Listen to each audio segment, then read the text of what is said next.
Shalom Bapak Ibu yang dikasihi Tuhan, kita akan merenungkan firman Tuhan. Sebelumnya mari kita berdoa. Betapa hati kami bersyukur ya Tuhan, karena ada kesempatan lagi kami hendak merenungkan firman Tuhan. Kami mohon ya Roh Kudus terangi dan pimpinlah setiap kami, sehingga kami mengerti dan olehnya kami dapat menjadi pelaku-pelaku firman-Mu yang setia. Dalam nama Tuhan Yesus kami berdoa. Amin. Bapak Ibu, firman Tuhan kita terambil dalam Yohanes 6 ayat 60 sampai dengan ayatnya yang ke-66. Tapi kita hanya membaca ayat 60, ayat 66 dan 67. Firman Tuhan berkata, sesudah mendengar semuanya itu, banyak dari murid-murid Yesus yang berkata, perkataan ini keras, siapakah yang sanggup mendengarkannya? Ayat 66, mulai dari waktu itu banyak murid-muridnya mengundurkan diri dan tidak lagi mengikut dia. 67, maka kata Yesus kepada ke-12 muridnya, apakah kamu tidak mau pergi juga? Saudara, itulah dasar perenungan kita pada saat ini. Nah, tema kita pada saat ini adalah aku gak mau ikut Yesus lagi. Aku gak mau ikut Yesus lagi. Nah, Bapak Ibu, tema ini menarik karena diambil dari kalimat ayat 66.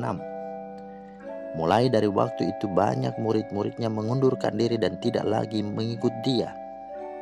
Yakni mengikut Yesus. Saudara, ketika kita telah menjadi seorang murid Yesus, kata Paulus, hidupku bukannya aku lagi, melainkan Kristus yang hidup di dalam aku. Galatia 2:20. Dengan kata lain bahwa tidak seorang pun itu hidup sesuka-sukanya atau semau-maunya tanpa bayar harga. Tuntutan ini sungguh cukup berat, sehingga banyak murid-muridnya mundur dan meninggalkannya. Bagi Yesus itu tidak masalah. Malah Yesus tantang, apakah kamu tidak mau mundur dan pergi juga? Di ayat 67 tadi. Nah, karena itu berdasarkan latar belakang masalah ini, ada 4 hal atau alasan mengapa banyak orang mundur dan tidak mau ikut Yesus lagi. Setidaknya ada 4 hal. Yang pertama, banyak orang ikut Yesus karena sudah kenyang. Banyak orang ikut Yesus karena sudah kenyang. Nah, kekristenan yang tipenya seperti ini disebut Kristen roti. Kata Yesus dalam ayat 26, sesungguhnya kamu mencari aku bukan karena kamu telah melihat tanda-tanda, melainkan karena kamu telah makan roti dan kamu kenyang. Ya, Saudara, Yesus hendak mengatakan bahwa kedatangan mereka bukan untuk percaya dan mengenal Yesus lebih jauh dan lebih dalam, namun hanya supaya dapat melihat dan menikmati lagi roti dan kenyang. Nah, kekristenan seperti ini disebut Kristen roti atau Kristen adiktif, ya, pembiusan gitu ya, candu, yang hanya ikut Yesus kalau mengenyangkan dan memuaskan jiwa mereka, tetapi akan begitu cepat berpaling dan meninggalkan Yesus apabila sudah menyusahkan hidup mereka. Ya, istilahnya gak mau repot gitu ya, gak mau susah. Tapi kalau untuk senang, ayo mereka mau ikut Yesus. Nah, hal yang kedua, mengapa banyak orang mundur dan tidak mau lagi ikut Yesus? Karena banyak orang ikut Yesus tapi tidak mengenal Yesus. Nah, dalam nats ini dikatakan bahwa orang Yahudi menolak dengan bersungut-sungut akan apa yang diungkapkan oleh Tuhan Yesus tentang dirinya, yang adalah roti hidup yang turun dari sorga. Orang banyak saat itu tidak dapat menerimanya karena mereka melihat Yesus itu manusia. Yesus yang mereka ketahui adalah anak Yusuf, tukang kayu. Sehingga mana bisa dikatakan Yesus turun dari sorga? Ya, kalaupun ada yang turun dari sorga, itu bukan Yesus, ya, tetapi malaikat utusan Allah. Dengan kata lain, mereka tidak mengenal siapa Yesus sesungguhnya. Nah, kalau orang yang seperti demikian, maka jelas tidak akan percaya dan pasti akan pergi meninggalkan Yesus.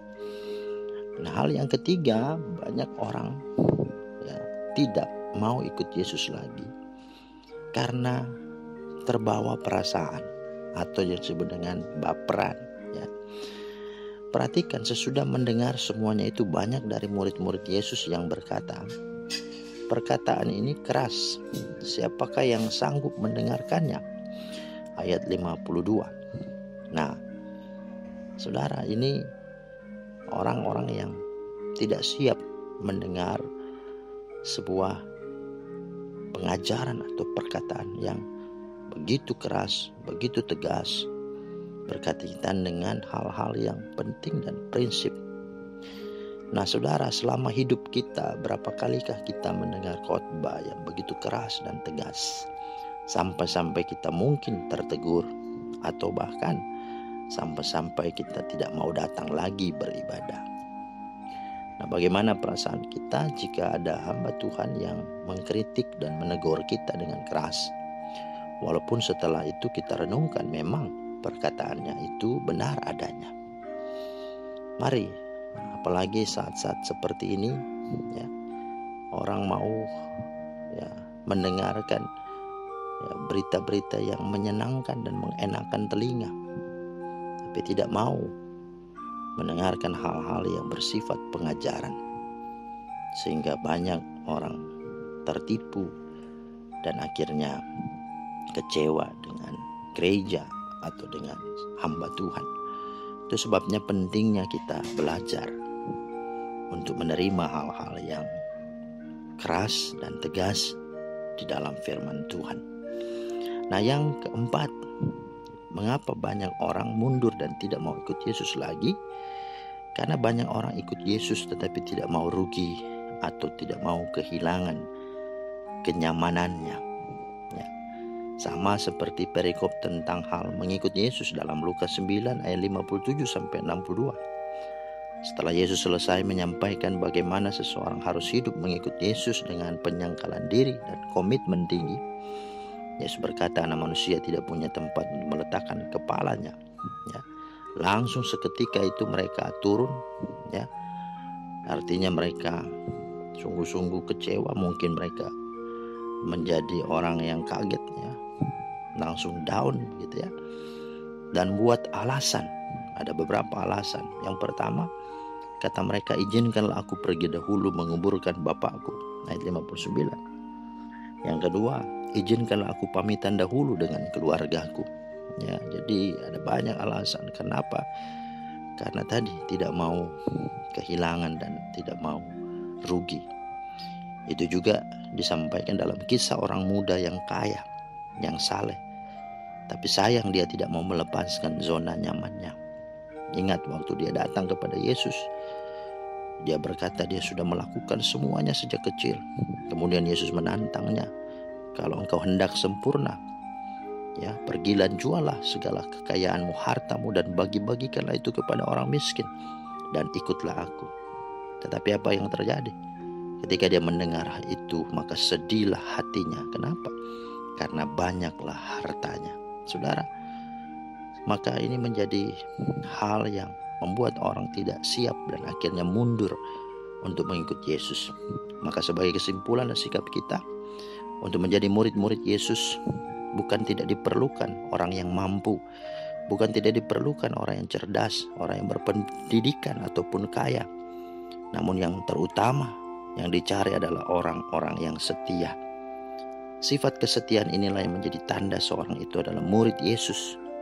Awalnya para murid hanya diminta mengikutnya dan tampaknya hal itu sangat mudah bagi mereka. Namun seiring waktu ternyata hidup sebagai murid Yesus itu bukan berarti hanya menerima janji Kristus, melainkan dituntut bayar harga, dituntut kesetiaan, dituntut penyerahan diri secara total, tanpa syarat dan tanpa kompromi. Mari setialah, bertahanlah sampai kesudahannya, karena orang-orang yang demikian akan selamat dan memiliki mahkota kehidupan. Amin.